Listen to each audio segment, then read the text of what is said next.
100% is right. The responsibility definitely does lie on the parents at this point.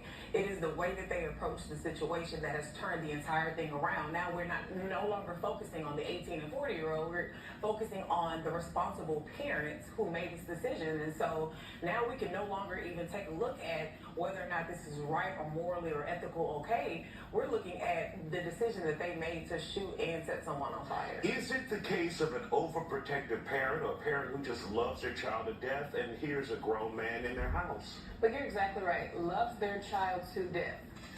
This man could have died. From what I hear, he has 75% of his body burned. And the issue is now they're not even there with the daughter. So she may be helping him with his wounds at the hospital because they're in jail right now. Right about that? You're not going to stop love, right? You sound like a Lewis. That's a yes, so this is really something. No, but what I'm saying is Significant age gaps in relationships. And one thing that's important, 18 to 24, that's emerging adulthood, where you're making key decisions so young. You need your parents to be a great influence. Yes, maybe there's an issue with the age difference, but now they can't even sit and have a reasonable conversation about their concerns, about their hopes for her. Because one thing I will say, if the mom is 35, the daughter's 18, she was the same age, and that could have triggered her when she walked in and saw her daughter in a position that could lead her to, her life circumstances.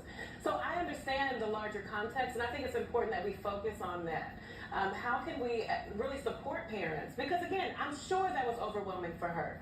But what I'm saying is it's so critical to ensure that that mother also has support in how she handles what happens with her daughter as she's making these relational decisions.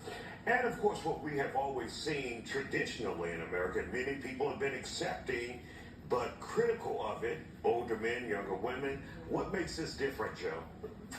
Well, I think part of it, what makes it different is as Dr. Valliard has said, is the violence, right? In the trying to blame the woman or trying to say boys will be boys. What's different in this case is that young woman is going to have to live with the fact that she has now watched her partner be shot and set on fire. And as our panelists have said, the parents aren't going to be there, right? They're not going to be able to teach their daughter if she is so impressionable and so young. And where is she going to get sex ed from? Where is she going to get those life lessons that apparently she doesn't have or didn't get? Yeah. I'm sure she was pretty educated. I mean, it's just my take on it. I'm sure she was fairly educated. There's a Lewis that now. I think she was fairly educated on sex, The shooting, I think, depending upon how it went down, as a father with a family, if I see a strange man, an older man in my daughter's bed, let's say that they're both sleeping, let's say that this is something Fast that is, reactions. that they have both. A lot of times we react, we react quickly before thinking things through. Because look at the outcome.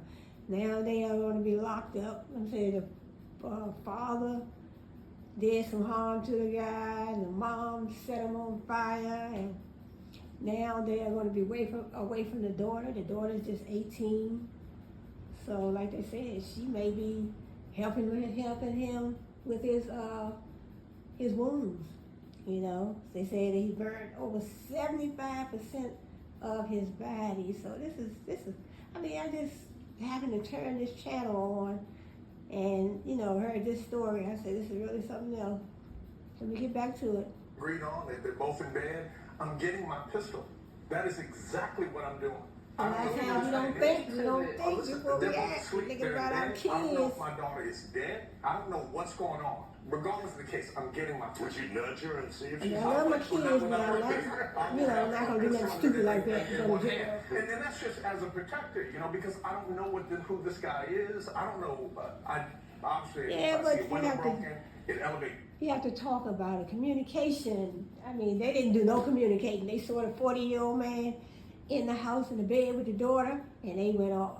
I mean, you really can't tell how you would react to something like that, but I don't know. So, I mean, I'm not in their shoes, so sometimes you never know how you're going to react. We always say, oh, they did this, they did that. Oh, I wouldn't have done this, I wouldn't have done that, but you never know.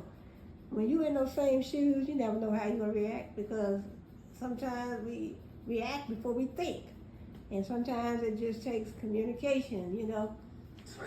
But she was complicit in this, and this is not blaming her, but she has a lot to be blamed for in this. This would not have happened had she not let him in. Thank you guys for joining us here on The Fact. We appreciate your time and your comments. Still ahead.